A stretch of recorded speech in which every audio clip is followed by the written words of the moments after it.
सर्वांना सलाम.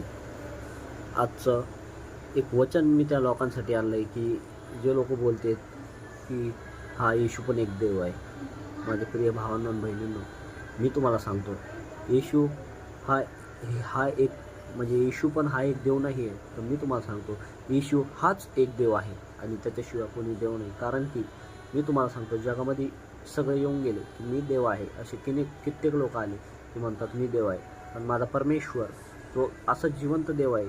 तो आज लोक म्हणतात की तो 3 खेळामध्ये मारला गेला आणि तुमचा देव काय आहे. तर त्याच्यासमोरची स्टोरी पण मी तुम्हाला सांगतो की तो 3 खेळामध्ये मारला गेला आणि तिसऱ्या दिवशी जिवंत झाला. ही गोष्ट तुम्ही लक्षात ठेवा. तुम्ही समोरचं बायबल पण वाचा.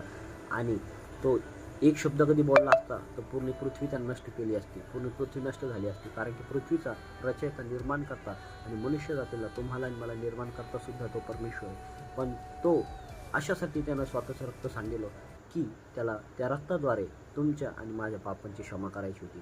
कारण की माझं बायबल सांगते, भूतलावर या पृथ्वीवर एवढं पाप झालं होतं की पापांच्या क्षमासाठी एक निर्दोष रक्त पाहिजे होतं. त्या रक्तामध्ये कशाचा दोष नव्हता पाहिजे, त्या रक्तामध्ये कशाचं पाप नव्हतं पाहिजे आणि ते रक्त पवित्र पाहिजे होतं. म्हणून परमेश्वरानं विचार केला स्वतः की मनुष्य जातीमध्ये असं कोणीच नाही आहे की तो पवित्र आहे, सगळे अपवित्र आहे. आईच्या उदरातून निघल्यापासूनच तुम्ही आणि मी जन्माचे पापी आहे. म्हणून परमेश्वर मी तुम्हाला सांगतो, तो येशू तो स्वतः पवित्र परमेश्वर आहे. त्याला स्वर्ग सोडून तो खाली पृथ्वीवर आला आणि अशासाठी त्याने विचार केला की माझ्याशिवाय कोणी दुसरं पवित्र नाही आहे. म्हणून त्यानं स्वतःचं रक्त या पृथ्वीवर सांडिलं आणि त्या रक्ताद्वारे तुम्हाला आणि मला विकत घेतलं. कारण की येशू म्हणतो, जो कोणी माझ्यावर विश्वास ठेवील, येशू मारल्या गेला, ठेचल्या गेला आणि गाडल्या गेला आणि तिसऱ्या दिवशी जिवंत झाला, तो उद्धार पाहिजे, त्याला अनंत काळचं जीवन मिळणार. जो कोणी त्याच्यावर विश्वास ठेवतो, म्हणजे आजच्या पिरियडमध्ये तुम्ही आणि मी त्याच्या नावावर विश्वास ठेवतो. आणि अनेक लोक आहेत की ज्या कोणाला त्याचा सुसमाचार माहिती झाला तर त्यांना जीवन मिळालेलं आहे. आणि मी तुम्हाला एक गोष्ट सांगतो की माझा परमेश्वर स्वतः मनुष्य जातीसाठी त्याला दाखवायचं होतं की मी तुमच्यावर किती प्रेम करतो. त्यानं स्वर्ग सोडला, जो स्वर्गामध्ये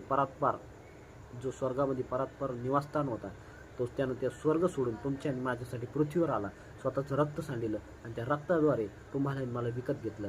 आणि अनंत काळाचं त्यानं तुम्हाला आणि मला जीवन दिलं. जो कोणी त्याच्या रक्तावर विश्वास ठेवील, जो कोणी परमेश्वर विश्वास ठेवून, त्याचा उद्धार होईल व त्याच्या घराण्याचा उद्धार होईल.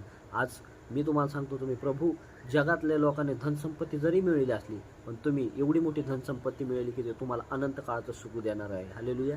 म्हणून या लोकांना मला एकच गोष्ट सांगायची की माझ्या परमेश्वरानं तुमच्या आणि माझ्या पापासाठी स्वतःचं पवित्र रक्त सांडलेलं, अशासाठी की तुमचे आणि माझ्या पाप क्षमावं.